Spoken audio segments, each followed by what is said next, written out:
पहला प्रश्न दोस्तों बहुत ही महत्वपूर्ण है। इसमें आपसे पूछा गया है कि आमंड और पावेल के द्वारा संरचनात्मक प्रकार्यात्मकवाद का अनुप्रयोग निम्नलिखित में से किसका अनुप्रयोग था।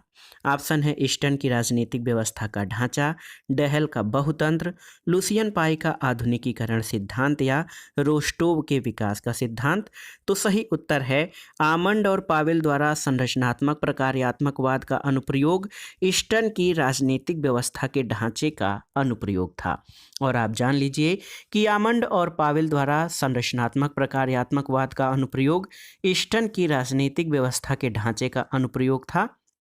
और आमंड ने ईस्टर्न के आगत निर्गत विश्लेषण को अधूरा मानते हुए 1960 में दोस्तों एक पुस्तक लिखी, the politics of the developing areas. इसमें उसने तर्क दिया कि आगत और निर्गत तत्व वस्तुतः राजनीतिक प्रणाली के कृत्य हैं।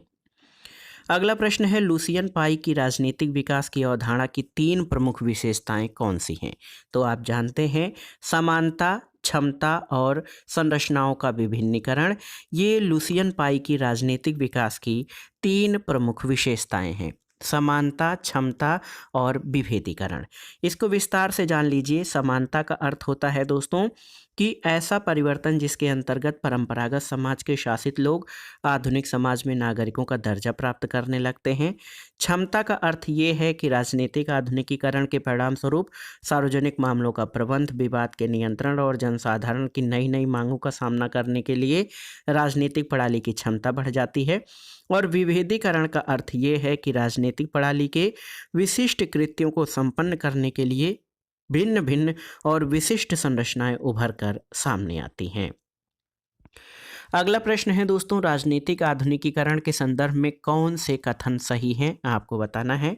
पहला है कि पहले से मौजूद राजनीतिक संस्कृति और राजनीतिक संस्थाओं को परिवर्तन की ओर अग्रसरित करना, बिल्कुल सही है। दूसरा है कि पहले से मौजूद राजनीतिक मानकों को नवीन और विकसित स्वरूप प्रदान करना। और तीसरा है कि पहले से मौजूद राजनीतिक मानकों को समाप्त कर नए मानकों को स्थापित करना। तो उत्तर है 1 और 2 आपके सही हैं। ऑप्शन सी सही उत्तर है। दोस्तों पॉलिटिकल मॉडर्नाइजेशन या राजनीतिक आधुनिकीकरण का विचार राजनीतिक विकास की संकल्पना के साथ जुड़ा हुआ है। और आधुनिकीकरण आप जानते हैं वह प्रक्रिया है जिसमें कोई समाज परंपरागत मूल्यों और संस्थाओं से आगे बढ़कर आधुनिक रूप के अनुरूप जीवन पद्धति अपना लेता है। साधारणतः परंपरागत मूल्य और संस्थाएं कृषि प्रधान अर्थव्यवस्था और सामाजिक जीवन के लिए उपयुक्त मानी जाती हैं, जबकि आधुनिकीकरण प्रधान समाज के लिए उपयुक्त माना जाता है। अगला प्रश्न है दोस्तों किसने ये तर्क दिया है कि राजनीतिक घटनाओं के वैज्ञानिक दृष्टिकोण वाले किसी व्यक्ति के लिए एक स्वतंत्र तुलनात्मक पद्धति का विचार बेमानी लगता है। तो उत्तर है हेराल्ड लासवेल। दोस्तों ये कथन हेराल्ड लासवेल का है जो कहते हैं कि राजनीतिक घटनाओं के वैज्ञानिक दृष्टिकोण वाले किसी व्यक्ति के लिए एक स्वतंत्र तुलनात्मक पद्धति का विचार बेमानी है। आप देख सकते हैं कि तुलनात्मक पद्धति के माध्यम से 2 या 2 से अधिक राजनीतिक व्यवस्थाओं के बीच की समानता और असमानता की खोज की जाती है, जिसके आधार पर उन्हें अच्छी या बुरी शासन प्रणाली घोषित किया जाता है। हेराल्ड लासवेल 1902 से 1978 एक अमेरिकी राजनीति विज्ञानी था जिसने नए राजनीति विज्ञान के विकास में अत्यंत महत्वपूर्ण भूमिका निभाई। और नए राजनीति विज्ञान के विकास का कार्य प्रथम विश्व युद्ध के बाद अमेरिकी राजनीति वैज्ञानिकों द्वारा प्रारंभ किया गया। इसके अंतर्गत वैज्ञानिक दृष्टिकोण यानी तथ्य आधारित अध्ययन पर जोर दिया गया और चार्ल्स मेरियम, हेराल्ड लासवेल और डेविड ईस्टन जैसे विद्वानों ने नए राजनीति विज्ञान के विकास में महत्वपूर्ण भूमिका निभाई थी। अगला प्रश्न है दोस्तों आमंड और बारबा द्वारा वर्गीकृत राजनीतिक संस्कृति में क्या शामिल नहीं है। ऑप्शन है संवैधानिक राजनीतिक संस्कृति, संकुचित राजनीतिक संस्कृति, प्रजाभावी राजनीतिक संस्कृति या सहभागी राजनीतिक संस्कृति। तो सही उत्तर है संवैधानिक राजनीतिक संस्कृति। दोस्तों आमंड और बारबा द्वारा वर्गीकृत राजनीतिक संस्कृति के अंतर्गत संवैधानिक राजनीतिक संस्कृति शामिल नहीं है। और आप जान लीजिए कि आमंड और बारबा की महत्वपूर्ण कृति द सिविक कल्चर है जिसका प्रकाशन 1963 में हुआ था। अगला प्रश्न है दोस्तों, ग्रेबियल आमंड ने राजनीतिक व्यवस्था के लिए एक वैचारिक ढांचा तैयार किया। उनकी प्रणाली के अनुसार निम्नलिखित में से कौन सा राजनीतिक व्यवस्था की 4 विशेषताओं में से एक नहीं है? पहला है कि सभी राजनीतिक प्रणालियों में समान राजनीतिक कार्य किए जाते हैं। दूसरा है कि सभी राजनीतिक संरचनाएं बहुक्रियाशील हैं। और तीसरा, सभी राजनीतिक प्रणालियों में संरचनाएं होती हैं एक प्रणाली के भीतर एकीकरण। ये आपका सही नहीं है, जबकि 3 जो हैं ए बी सी आपके सही हैं। डेविड डिस्टन द्वारा व्यवस्था विश्लेषण के संबंध में जो प्रतिमान या मॉडल प्रस्तुत किया गया, उसको दोस्तों इनपुट आउटपुट मॉडल के नाम से जाना जाता था। लेकिन ईस्टन के द्वारा ये प्रयास बहुत ही महत्वपूर्ण था। इस कमी को दूर करने के लिए ग्रेबियल आमंड ने संरचनात्मक प्रकार्यात्मक मॉडल को प्रस्तुत किया। इसके अंतर्गत संरचना और प्रकार्य यानी देश की अपनी एक राजनीतिक संरचना होती है और ये संरचनाएं निश्चित कार्य या कार्यों को संपन्न करती हैं। अगला प्रश्न कथन और कारण से संबंधित है। दोस्तों, कथन है कि देशों के भीतर भिन्नता अक्सर देशों के बीच भिन्नता से व्यापक होती है। कारण है कि राष्ट्र राज्यों की राजनीतिक संस्कृति सजातीय, सुसंगत या सुसंगठित नहीं है। तो इसमें आपका कौन सा कथन सही है? दोस्तों, यहाँ पर देखिए ए और आर दोनों सही हैं और आर ए की सही व्याख्या करता है। अगर आप देखेंगे तो प्रत्येक देश या समाज की एक सामान्य संस्कृति या जीवन शैली होती है। उसी प्रकार से प्रत्येक देश या समाज की अपनी राजनीतिक संस्कृति होती है। राजनीतिक संस्कृति एक ऐसी अवधारणा है जो किसी देश समाज की राजनीति के बारे में वहाँ के लोगों की राजनीति विषयक मान्यता, विश्वास, विचार, दृष्टिकोण और अभिवृत्ति को प्रकट करता है। क्योंकि सभी देश किसी भी देश की सामाजिक संरचना और संस्कृति से उस देश की राजनीतिक संस्कृति अभिन्न रूप से जुड़ी रहती है, इसलिए किसी भी देश की राजनीतिक संस्कृति सामाजिक संस्कृति के सापेक्ष होती है। और आप जान लीजिए कि राष्ट्रों की आंतरिक विभिन्नता जो है वो राष्ट्रों के बीच की विभिन्नता से अधिक व्यापक होती है। अगला प्रश्न है दोस्तों, राजनीतिक संस्कृति की अवधारणा का सबसे पहले प्रयोग किसने किया था? आपको बताना है। बहुत ही महत्वपूर्ण प्रश्न है। राजनीतिक संस्कृति या पॉलिटिकल कल्चर की अवधारणा का सबसे पहले प्रयोग ग्रेबियल आमंड के द्वारा किया गया था और राजनीति संस्कृति की अवधारणा का सबसे पहले प्रयोग जी आमंड ने 1956 के जर्नल ऑफ पॉलिटिक्स में प्रकाशित अपने लेख कंपैरेटिव पॉलिटिकल सिस्टम में राजनीतिक उप प्रणाली और उनसे जुड़ी हुई उप संस्कृति को स्वतंत्र अध्ययन का विषय बनाया और इन्हें राजनीतिक प्रणाली और राजनीतिक संस्कृति का नाम दिया था। तो याद रखिएगा, राजनीतिक संस्कृति शब्दावली का प्रयोग सबसे पहले आप जान लीजिए ग्रेबियल आमंड को जाता है। अगला प्रश्न है, कौन सा सतत विकास का अभिलक्षण नहीं है? ये प्रश्न नेट जेआरएफ परीक्षा पूछा गया है। देखिए, पीढ़ीगत सभ्यता के सिद्धांत पर आधारित, पर्यावरण ह्रास के बिना विकास और भविष्य की आवश्यकताओं से समझौता किए बिना वर्तमान आवश्यकताओं को संतुष्ट करना अनियंत्रित विकास। तो दोस्तों, सतत विकास या सस्टेनेबल डेवलपमेंट में अनियंत्रित विकास शामिल नहीं है। अगला प्रश्न है दोस्तों, निम्नलिखित में से कौन से कथन तुलनात्मक राजनीति में कार्ल डब्ल्यू डायश के संचार दृष्टिकोण से संबंधित हैं? आपको बताना है। देखिए, इसमें राजनीतिक व्यवस्था सूचना के आधार पर काम करने वाली मशीन के समान है, बिल्कुल सही है। और डायस के सिद्धांत में गतिशीलता के लिए साम्य के स्थान पर समस्थिति का प्रयोग होता है, बिल्कुल सही है। संरचना और प्रकार्यवाद पर बल दिया जाता है, ये सही नहीं है। और निर्णय प्रकारों से अधिक महत्व दिया जाता है, ये सही नहीं है। तो कार्ल डायस के संचार दृष्टिकोण में ए और बी आपके सही हैं। ऑप्शन देखिए, ऑप्शन ए आपका सही उत्तर है। दोस्तों, तुलनात्मक राजनीति में कार्ल डब्ल्यू डायस का संबंध कम्युनिकेशन थियरी या संचार सिद्धांत से है, जो कि व्यवस्था सिद्धांत से संबंधित है। संचार सिद्धांत निर्णय निर्माण प्रक्रिया से संबंधित है, जिसमें सूचना को अधिक महत्व दिया जाता है और विभिन्न संरचनाओं में सूचना के प्रसार का अध्ययन किया जाता है। इस सिद्धांत के अनुसार राजनीतिक व्यवस्था सूचना के आधार पर काम करने वाली मशीन के समान है और गतिशीलता के लिए साम्य के स्थान पर समस्थिति का प्रयोग किया जाता है।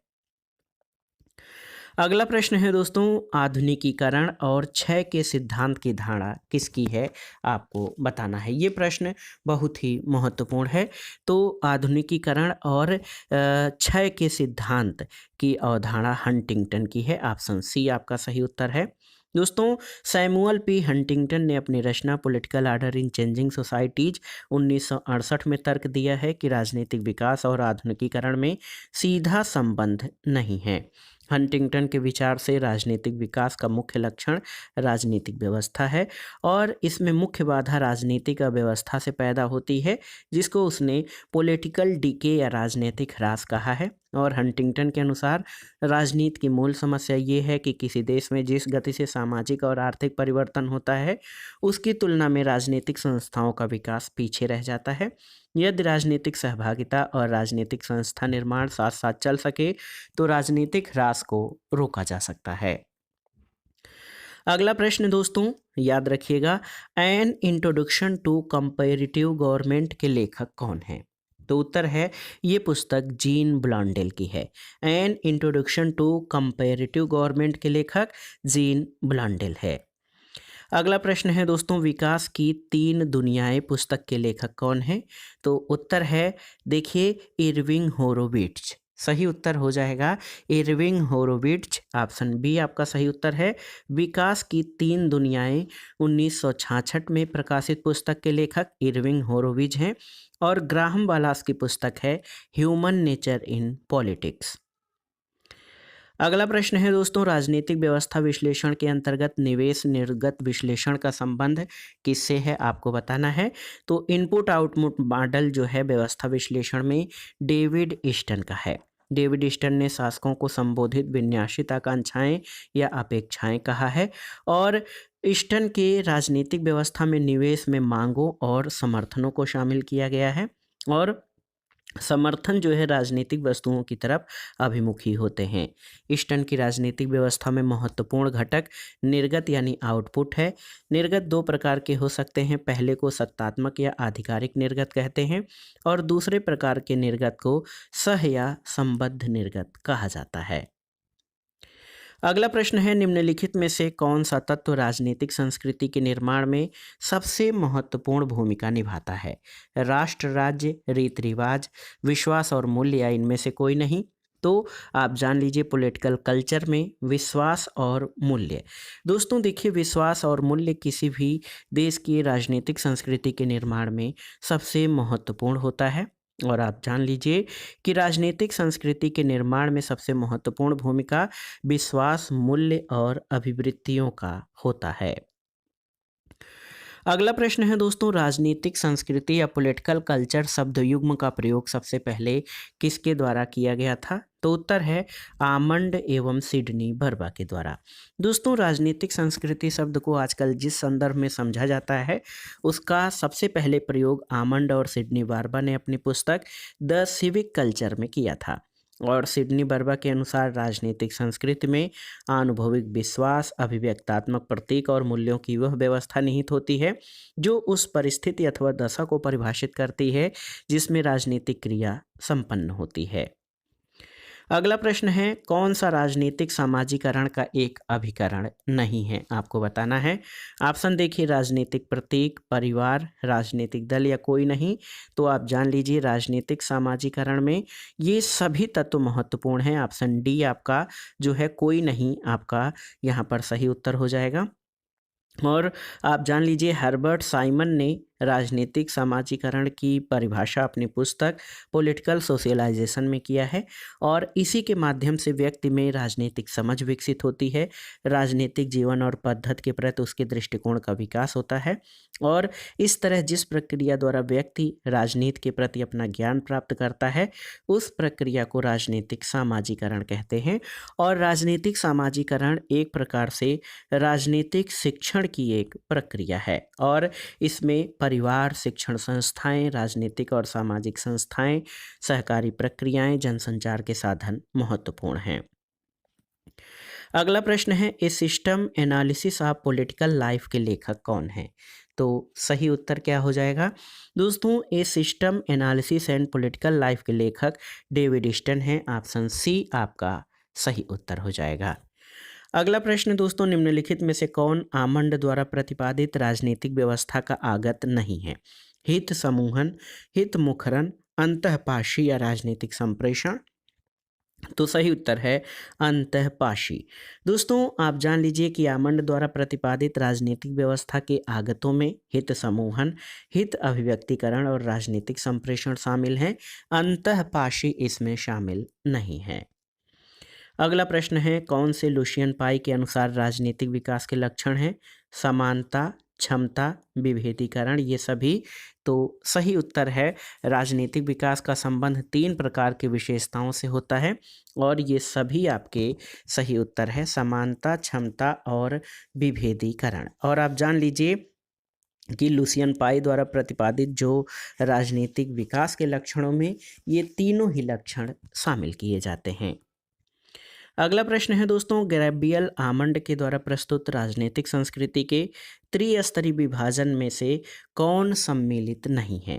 तो ऑप्शन देखिए, अभिजात्य वर्गीय राजनीतिक संस्कृति, संकीर्ण राजनीतिक संस्कृति, अधीनस्थ या प्रजाभावी राजनीतिक संस्कृति और सहभागी राजनीतिक संस्कृति। तो अभिजात्य वर्गीय राजनीतिक संस्कृति गैब्रियल आमंड के द्वारा प्रस्तुत राजनीतिक संस्कृति के त्रिस्तरीय विभाजन में शामिल नहीं है।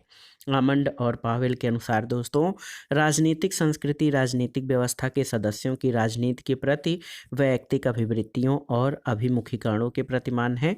और ये जो इन्होंने राजनीतिक संस्कृति का त्रिस्तरीय विभाजन किया है उसमें अधीनस्थ राजनीतिक संस्कृति, संकीर्ण राजनीतिक संस्कृति और सहभागी राजनीतिक संस्कृति शामिल है।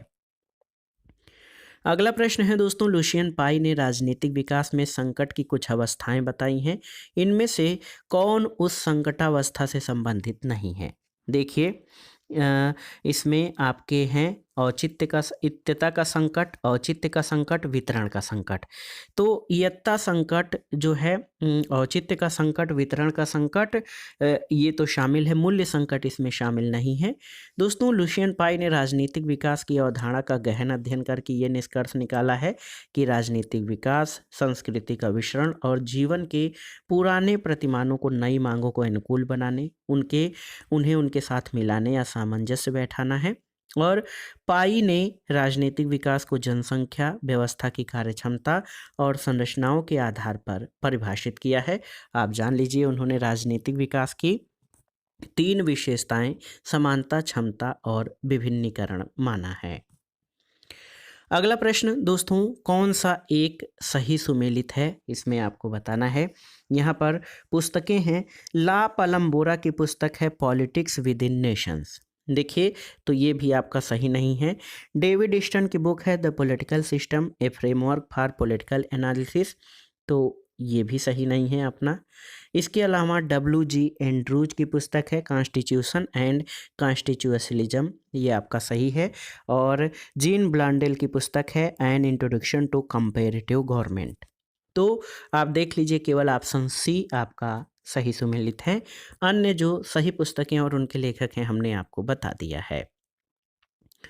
अगला प्रश्न है दोस्तों, टालकाट पार्सन्स के अनुसार एक व्यक्ति केवल 3 माध्यमों से राजनैतिक व्यवस्था में क्रियाशील होने के लिए स्वयं को तैयार करता है। निम्न में से कौन सा एक मत सही नहीं है? ऑप्शन देखिए, व्यक्तिनिष्ठ हितों के माध्यम से, प्रशिक्षण के माध्यम से, सहभागिता के माध्यम से या अपनी राजनीतिक आस्थाओं के माध्यम से। तो सही उत्तर है पार्सन्स के अनुसार दोस्तों, राजनीतिक व्यवस्था में क्रियाशील होने के लिए व्यक्ति जो तैयार करता है उसमें प्रशिक्षण जो है ये सही नहीं है। और आप देख सकते हैं, व्यक्तिनिष्ठ हित, सहभागिता और राजनीतिक आस्थाओं के माध्यम से व्यक्ति राजनीतिक व्यवस्था में क्रियाशील होता है। अगला प्रश्न है दोस्तों, निम्न में से तुलनात्मक पद्धति के लिए पूर्व शर्तें हैं। देखिए, ऑप्शन ए है इकाई के चयन के एक कारक के रूप में तुलनात्मक खाका, बिल्कुल सही है। खोज के केंद्र के रूप में तुलनीय अवधारणात्मक मसला, सही है। खोज के केंद्र की परिभाषा और सिद्धांत निर्माण। तो इसमें से ए, बी और सी आपके सही हैं तुलनात्मक पद्धति की पूर्व शर्तों के संबंध में। अगला प्रश्न है दोस्तों, निम्नलिखित में से कौन तुलनात्मक राजनीति के परंपरागत दृष्टिकोण की विशेषता है, आपको बताना है। तो उत्तर है ऐतिहासिक रूप से तथ्यों और मूल्यों को परस्पर संबंधित करता है।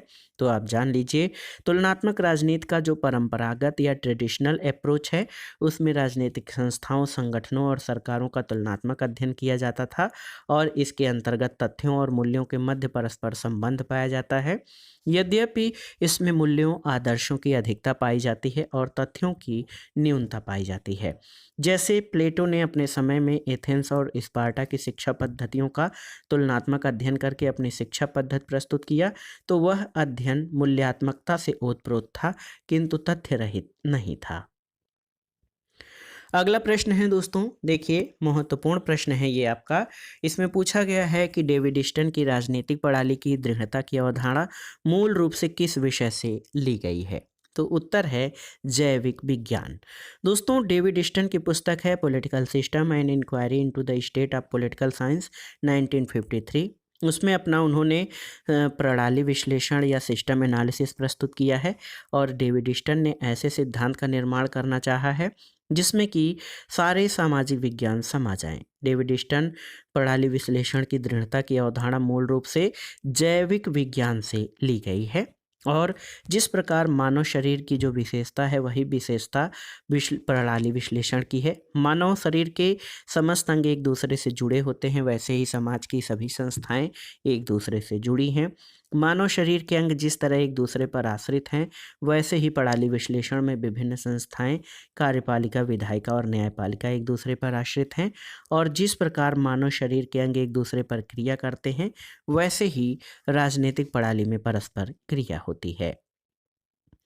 अगला प्रश्न है दोस्तों, देखिए डेविड ईस्टन ने व्यवस्था की सृजनात्मक अवधारणा को किस पुस्तक में प्रस्तुत किया है। तो उत्तर है द पॉलिटिकल सिस्टम। दोस्तों, डेविड ईस्टन की व्यवस्था की सृजनात्मकता की अवधारणा को द पॉलिटिकल सिस्टम जो 1953 में प्रकाशित हुई थी उसमें प्रस्तुत किया है और डेविड ईस्टन को व्यवहारवाद और उत्तर व्यवहारवाद का जनक माना जाता है। A framework for political analysis 1965, children in the political system और the analysis of political structure, ये सभी डेविड ईस्टन की महत्वपूर्ण रचनाएं हैं। अगला प्रश्न है दोस्तों, ईस्टन का वैचारिक ढांचा कितने चरणों में विकसित हुआ है। तो उत्तर है 3 चरणों में। ये चरण कौन कौन से हैं, देखिए यह 3 रूप हैं: राजनीतिक व्यवस्था में निवेश, मांगों का रूपांतरण और राजनीतिक व्यवस्था का निर्गत। आप जान लीजिए कि डेविड ईस्टन के अनुसार राजनीतिक व्यवस्था के अंतर्गत आगत निर्गत कार्यों का संबंध अधिकारी वर्ग, शासन तंत्र और राजनीतिक समुदाय से होता है और ईस्टन का व्यवस्था सिद्धांत निवेश, मांगे और निर्गत के आधार पर पर्यावरण में अंतःक्रिया करता है। अगला प्रश्न है दोस्तों, निम्नलिखित में से किसने संरचनात्मक रूपरेखा दृष्टिकोण यानी स्ट्रक्चरल फ्रेमवर्क अप्रोच दिया था।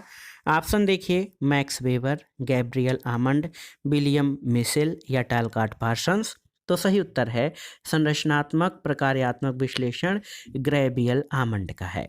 ग्रेबियल आमंड दोस्तों एक राजनीति वैज्ञानिक थे। उनको तुलनात्मक राजनीति, राजनीतिक विकास और राजनीतिक संस्कृति पर अग्रणी कार्यों के लिए जाना जाता है। उन्होंने नागरिक संस्कृति पर विशेष तौर से कार्य किया है और आमंड ने राजनीति में संरचनात्मक दृष्टिकोण को प्रस्तुत किया और इसे यंत्रवत दृष्टिकोण भी कहा जाता है। अगला प्रश्न है दोस्तों, तुलनात्मक राजनीति में प्रयोगात्मक पद्धति का विकल्प क्या है, आपको बताना है। ऑप्शन देखिए, केस स्टडी, सत्ता मीमांसा, सांख्यिकी विधि या अनुभवजन्य विधि। तो सही उत्तर है सांख्यिकी विधि। तुलनात्मक राजनीति विज्ञान का जनक अरस्तू को माना जाता है। प्रयोगात्मक पद्धति का आशय वैज्ञानिक पद्धति से है। वैज्ञानिक पद्धति में किसी विषय पर जो निष्कर्ष निकाला जाता है वो तथ्य आधारित होता है, इसलिए इन विकल्पों में से तुलनात्मक राजनीति में प्रयोगात्मक पद्धति का सबसे अच्छा विकल्प सांख्यिकी विधि है। अगला प्रश्न है दोस्तों, डेविड ईस्टन ने अपने राजनीति के वैचारिक ढांचे में एक राजनीतिक व्यवस्था की विशेषताओं की पहचान की। कौन सा उन विशेषताओं में एक नहीं है। देखिए, इकाइयां और सीमाएं, एक प्रणाली के भीतर भेदभाव, इनपुट और आउटपुट और प्रणाली के भीतर अंतर संबंध। तो आप जान लीजिए, प्रणाली के भीतर अंतर संबंध डेविड ईस्टन के राजनीतिक व्यवस्था के विशेषताओं में शामिल नहीं है। और आप जान लीजिए, अमेरिकी राजनीति वैज्ञानिक डेविड ईस्टन ने an approach to the analysis of political system में राजनीतिक प्रणाली की अवधारणा प्रस्तुत की, और अपनी दूसरी रचना ए फ्रेमवर्क फॉर पॉलिटिकल एनालिसिस 1965 में उन्होंने राजनीतिक प्रणाली की रूपरेखा प्रस्तुत की है। और डेविड ईस्टन का ये मॉडल प्रणाली विश्लेषण या आगत निर्गत मॉडल के नाम से जाना जाता है, और आगत के अंतर्गत मांग और समर्थन को, और निर्गत के अंतर्गत निर्णय और नीतियों को रखा जाता है। और ईस्टन का मानना है कि राजनीतिक प्रक्रिया एक बंद दायरे में कार्य नहीं करती, बल्कि ये सामाजिक प्रक्रिया से जुड़ी हुई है, और इन्होंने राजनीतिक प्रणाली को एक खुली प्रणाली बताया है। राजनीतिक प्रणाली की अपनी कुछ विशेषताएं होती हैं। अगला प्रश्न है दोस्तों, निम्नलिखित में से कौन संस्थावादी दृष्टिकोण के अग्रणी थे? इसमें हैं जेम्स ब्राइस, एवी डायसी, आरसी मैक्रेडिस या कार्ल जे फ्रेडरिक। तो सही उत्तर है ब्राइस, डायसी और कार्ल जे फ्रेडरिक। दोस्तों, ये संस्थावादी दृष्टिकोण के अग्रणी थे। ऑप्शन बी आपका सही उत्तर है। अगला प्रश्न है, नव संस्थावाद या न्यू इंस्टीट्यूशनलिज्म के बारे में निम्नांकित कथनों पर विचार कीजिए, और उसके आधार पर आप जो है सही उत्तर दीजिए। तो यहाँ पर देखिए, मानपरक संस्थावाद जेम्स मार्च और जोहान पी ओल्सेन के साथ जुड़ा हुआ है, तो सही है। और मानपरक संस्थावाद संस्थाओं को प्रोत्साहन और विघटन के समूहीकरण के रूप में ज़्यादा देखता है, जो व्यक्तिगत चयन को प्रभावित करते हैं, तो ये सही नहीं है। इसमें केवल एक सही है नव संस्थावाद के बारे में। दोस्तों, जेम्स मार्च और जोहान ओल्सन का संबंध नव संस्थावाद से है। सबसे पहले इस शब्द का प्रयोग उन्होंने अपने लेख the new institutionalism organizational factors in political life में किया। और मानकी संस्थावाद राजनीतिक जीवन में संस्थाओं को संचालित करने वाले मूल्यों और नियमों से संस्थात्मक कारकों को जोड़कर और नए नियमों से संगठनात्मक कारणों को जोड़कर इसका समर्थन करता है। आप जान लीजिए दोस्तों, याद रखिए कि नव संस्थावाद के बारे में मानपरक संस्थावाद जेम्स मार्च और जोहान पी ओल्सेन के साथ जुड़ा हुआ है।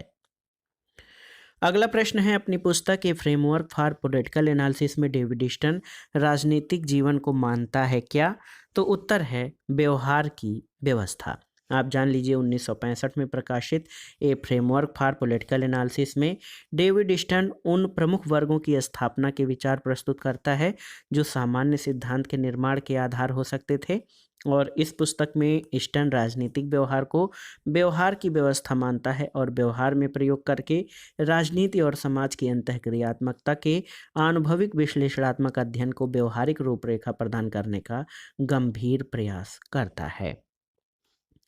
अगला प्रश्न है दोस्तों, डेविड ईस्टन समूहों और संगठनों की आंतरिक राजनीतिक व्यवस्थाओं को संदर्भित करता है किस रूप में? देखिए, उप व्यवस्थाओं के रूप में, पैरा पॉलिटिकल व्यवस्थाओं के रूप में, राजनीतिक समुदाय के रूप में या द्वारपाल के रूप में। तो सही उत्तर है पैरा पॉलिटिकल व्यवस्थाओं के रूप में। आप जान लीजिए कि जो ईस्टन के अनुसार राजनीतिक व्यवस्था है वो किसी भी व्यवस्था के अंतर्गत कार्यरत समूहों और संगठनों का अध्ययन पैरा पॉलिटिकल व्यवस्था के अंतर्गत करता है। और व्यवस्था यानी सिस्टम के रूप में राजनीति का अध्ययन करके ईस्टन ने राजनीति विज्ञान को परंपरागत कानूनी, संस्थात्मक और अनौपचारिक प्रतिबंधों से मुक्त कर दिया है। अगला प्रश्न है, एक राजनीतिक व्यवस्था में मांगों के अधिभार का कारण क्या है? तो यहाँ पर देखिए, मांगों की संख्या बहुत बढ़ जाती है, मांगों की संख्या कम होते हुए भी उनका दबाव बढ़ जाता है। तो इसमें से कौन सा कथन सही है? तो आप जान लीजिए दोस्तों, बहुत ही महत्वपूर्ण प्रश्न है कि इसमें से जो है एक और दो दोनों सही हैं। ऑप्शन सी सही उत्तर हो जाएगा। अगला प्रश्न है दोस्तों, आमंड और पावेल की राजनीतिक प्रक्रिया विश्लेषण के रूपांतरण कार्यों में कौन से हैं? हित स्पष्टीकरण, हित समूहीकरण, राजनीतिक संचार और नियम निर्माण। तो 1, 2, 3, 4 ये सभी आपके सही हैं। और आप देख सकते हैं, आमंड और ईस्टन के आगत निर्गत विश्लेषण को अधूरा मानते हुए आमंड ने 1960 में the politics of the developing areas के अंतर्गत ये तर्क दिया कि ये आगत और निर्गत केवल राजनीतिक प्रणाली के कृत्य हैं। आमंड ने 4 प्रकार के आगत यानी इनपुट और 3 प्रकार के निर्गत यानी आउटपुट कृत्यों के साथ जुड़ी संरचनाओं का पता लगाया।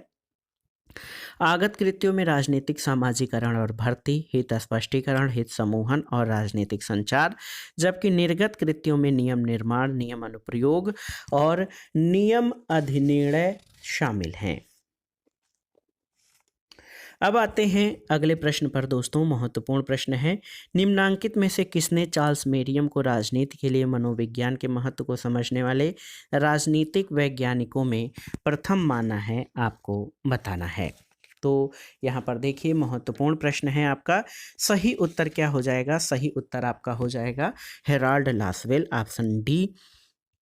दोस्तों, हेराल्ड लासवेल ने चार्ल्स मेरियम को राजनीति के लिए मनोविज्ञान के महत्व को समझने वाला पहला राजनीति वैज्ञानिक माना है। लासवेल चार्ल्स मेरियम यानी शिकागो संप्रदाय का शिष्य था, जो पुरातन राजनीति सिद्धांत के समक्ष एक गंभीर चुनौती प्रस्तुत करता है। लासवेल की प्रमुख कृतियां world politics and personal insecurity 1965, who gets what when how, ये बहुत ही महत्वपूर्ण कृति है, और वर्ल्ड रिवोल्यूशनरी प्रोपोगेंडा और पावर एंड पर्सनालिटी, ये सभी लासवेल की रचनाएं हैं। अगला प्रश्न है, निम्नांकित कथनों पर विचार कीजिए। दो कथन दिए गए हैं, इनमें से आपको बताना है कि कौन सा कथन सही है। देखिए, आधुनिक सिद्धांतवादी और परानुभविक सिद्धांतवादी के रूप में राजनीति वैज्ञानिकों की दो श्रेणियों को चार्ल्स डहेल द्वारा वर्णित किया गया है, बिल्कुल सही है। और अनुभविक सिद्धांतवादियों का विचार है कि राजनीति के अध्ययन को न तो शुद्ध विज्ञान का रूप दिया जा सकता है, न ही दिया जाना चाहिए, ये सही नहीं है। केवल एक आपका सही है। और आप देख सकते हैं, अनुभविक सिद्धांतवादी और परा अनुभविक सिद्धांतवादी के रूप में राजनीति वैज्ञानिकों की दो श्रेणियों को रॉबर्ट डहेल के द्वारा वर्णित किया गया है। व्यवहारवाद के उदय के कारण जो रहे हैं, उसमें परंपरागत राजनीति के प्रति असंतोष, द्वितीय विश्व युद्ध, यूरोपीय विद्वानों की नवीन चिंतन पद्धति, सामाजिक विज्ञानों का प्रभाव और राजनीतिक संस्थाओं की स्थापना रही है। अगला प्रश्न है, निम्न विद्वानों में से कौन अभिजात वर्ग सिद्धांतकारों से संबंधित नहीं है? ये महत्वपूर्ण प्रश्न है। Mosca, Gaetano Mosca, C Wright Mills, Robert Michels, Charles बिट्स और जोसेफ सिम्पीटर। तो इसमें आप देख लीजिए, चार्ल्स बिट्स दोस्तों ये अभिजात या एलिट थिंकर नहीं है। आप जान लीजिए दोस्तों, गिटानो Mosca, C Wright Mills, Robert Michel और जोसेफ शुम्पीटर ये अभिजात वर्गीय विचारकों में शामिल हैं। अगला प्रश्न है, अभिजात्य सिद्धांतों के संबंध में कौन से कथन आपके सही हैं? आपको बताना है। जेम्स बर्नहम ने अभिजात्य का परिचालन की अवधारणा को प्रस्तुत किया, तो ये आपका सही नहीं है, जेम्स बर्नहम का नहीं है। सी राइट मिल्स के त्रिशासक दल सत्ता समूह में राजनीतिक, आर्थिक और प्रबंधकीय कार्य में शामिल होते हैं, ये भी आपका सही नहीं है। गिटानो मोस्का ने अभिजात्य की व्यक्तिगत विशेषताओं पर बल दिया है, बिल्कुल सही है। और अभिजात्य सिद्धांत बहुलवाद का समर्थन करता है, ये आपका सही है। तो इसमें 2 और 4, केवल 3 और 4 ऑप्शन बी आपका सही उत्तर हो जाएगा। दोस्तों, अभिजनों के परिसंचरण का सिद्धांत जो है किसने दिया है? अभिजनों के परिसंचरण का सिद्धांत पैरेटो के द्वारा दिया गया था। और अभिजात सिद्धांत की मान्यता है कि शासन तंत्र के सिद्धांतों में चाहे जो परिवर्तन ला दिया जाए, लेकिन व्यवहारिक रूप में शासन संचालन चंद लोगों के हाथों में संकेंद्रित रहता है। और मोस्का ने अभिजात की व्यक्तिगत विशेषताओं पर बल दिया है। अगला प्रश्न है दोस्तों, अभिजनों का परिसंचरण किससे निकटता से संबंधित है? तो सही उत्तर क्या हो जाएगा? अभिजनों का क्रमावर्तन और अभिजनों का प्रतिस्थापन। लेकिन आप देख सकते हैं कि दोनों ही उत्तर एक दूसरे से रिलेटेड हैं, लेकिन लोग जो विश्वविद्यालय अनुदान आयोग है, उसने इस प्रश्न का उत्तर अभिजनों का क्रमावर्तन माना है। और इसका उत्तर अभिजनों का प्रतिस्थापन भी होगा, क्योंकि इस सिद्धांत में अभिजनों का क्रमावर्तन और प्रतिस्थापन दोनों सहवर्ती क्रियाएं हैं। और आप जान लीजिए, अभिजन परिसंचरण सिद्धांत जो है पैरेटो के द्वारा दिया गया है। अगला प्रश्न है दोस्तों, कौन political order in changing societies के लेखक हैं? ये महत्वपूर्ण पुस्तक है सैमुअल पी हंटिंगटन की, political order in changing societies, ये हंटिंगटन की रचना है। इसके अलावा इनकी महत्वपूर्ण कृति है clash of civilization and the last man, ये इनकी सबसे अधिक महत्वपूर्ण और चर्चित रचना है। अगला प्रश्न है दोस्तों, आमंड और पावेल के लिए राजनैतिक संस्कृति का कौन सा संघटक नहीं है? देखिए, संज्ञानी अभिविन्यास, भावात्मक अभिविन्यास, मूल्यांकन अभिविन्यास या उपरोक्त में से कोई नहीं। तो ऑप्शन डी आपका सही उत्तर हो जाएगा, क्योंकि आमंड और पावेल के लिए राजनीतिक संस्कृति के जो घटक हैं उसमें आनुभविक आस्था और विश्वास, मूल्य अभिविन्यास और प्रभावी अनुक्रियाएं हैं, जबकि इनमें दिए हुए लक्षण राजनीतिक संस्कृति के घटक नहीं है। तो आप जान लीजिए ऑप्शन डी इनमें से कोई नहीं, ये आमंड के राजनीतिक संस्कृति के घटक नहीं हैं। अगला प्रश्न बहुत ही महत्वपूर्ण है दोस्तों, सूची 1 का सूची 2 से मिलान करना है। इसमें आपको पुस्तकें दी गई हैं हिंदी में और उनके लेखकों से मिलान करना है। देखिए, राजनीतिक विकास के चरण, तो ये केनेथ आर्गेंस्की की पुस्तक है। राजनीतिक विकास के संकट, ये लुशियन पाई की रचना है। राजनीतिक संस्कृति का वर्गीकरण आमंड और बारबा के द्वारा, और राजनीतिक दलों का वर्गीकरण ला पालम्बोरा और माइरन बीनर के द्वारा किया गया है। तो ये सही सुमेलन आपका हो जाएगा 2 1 3 4, 2 1 3 4 सही सुमेलन है। ऑप्शन देखते हैं, ऑप्शन ए सही उत्तर है। अगला प्रश्न है दोस्तों, राजनीति विज्ञान की एक उपशाखा के रूप में तुलनात्मक राजनीति के विकास में निम्नलिखित में से किसने योगदान दिया था? ऑप्शन है Arthur Bentley, Graham Wallas, Harold Laski या आर.टी. मैकेंजी। तो सही उत्तर है हेराल्ड लास्की। आप जान लीजिए दोस्तों, हेराल्ड लास्की ने राजनीति विज्ञान की एक सब शाखा या उपशाखा के रूप में तुलनात्मक राजनीति के विकास में योगदान दिया, और तुलनात्मक राजनीति के परंपरागत उपागम राजनीतिक व्यवस्थाओं और प्रक्रियाओं की वास्तविकताओं को समझने में और वर्तमान उपागमों के प्रतिपादन में सहायक नहीं हुए। अगला प्रश्न बहुत ही महत्वपूर्ण है, राजनीतिक विकास का सूचक कौन सा नहीं है? देखिए, क्षमता, समानता, भाईचारा और भेदभाव विभेदीकरण। तो सही उत्तर है भाईचारा। दोस्तों, लुसियन पाई ने अपनी पुस्तक political culture and political development में राजनीतिक विकास पर विस्तृत चर्चा करते हुए 3 लक्षणों को शामिल किया है, समानता, क्षमता और विभेदीकरण। इसमें भाईचारा शामिल नहीं है। अगला प्रश्न है दोस्तों, राजनीतिक व्यवस्था या पॉलिटिकल सिस्टम का कौन सा प्राथमिक कार्य नहीं है? तो देखिए, हित अभिव्यक्तिकरण, हित संचयीकरण, हित वृद्धि या राजनीतिक संचार। तो सही उत्तर है हित वृद्धि। आप जान सकते हैं, राजनीतिक व्यवस्था आमंड और पावेल ने जो संरचनात्मक प्रकार्यात्मक व्यवस्था में बात किया है, उसमें उन्होंने प्रारंभिक कार्यों में हित अभिव्यक्तिकरण, हित संचयीकरण और राजनीतिक संचार की बात की है, हित वृद्धि की बात नहीं की है।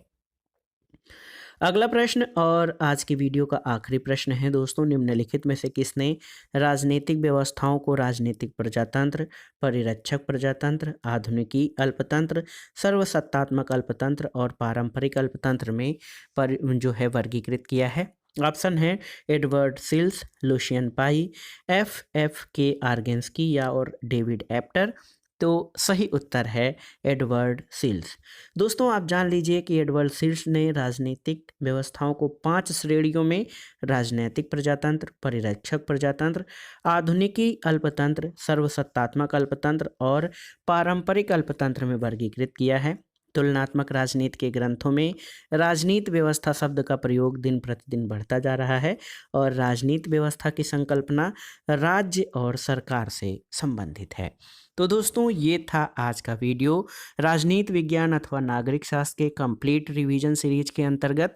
इस वीडियो में हमने तुलनात्मक शासन और राजनीति से संबंधित महत्वपूर्ण प्रश्नों को कवर किया, और ये प्रश्न आपके आगामी विभिन्न परीक्षाओं के लिए बहुत ही उपयोगी हैं।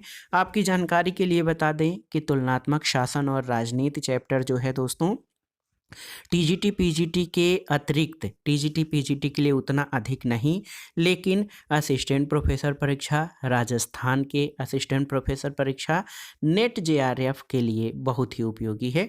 तो आप UGC net JRF, Rajasthan assistant professor परीक्षा के लिए अगर जो आप तैयारी कर रहे हो, तो उनके लिए ये जो खंड था तुलनात्मक शासन और राजनीति, ये महत्वपूर्ण है, तो आप इसको विशेष रूप से इस पर फोकस करिएगा। इसका अगला भाग हम अगले वीडियो में कवर करेंगे। हमारे चैनल से जुड़े रहें, वीडियो को लाइक करें, शेयर करें और इस चैनल मार्गदर्शन फॉर सिविल सर्विसेज को सब्सक्राइब करें। वीडियो देखने के लिए धन्यवाद। नमस्कार।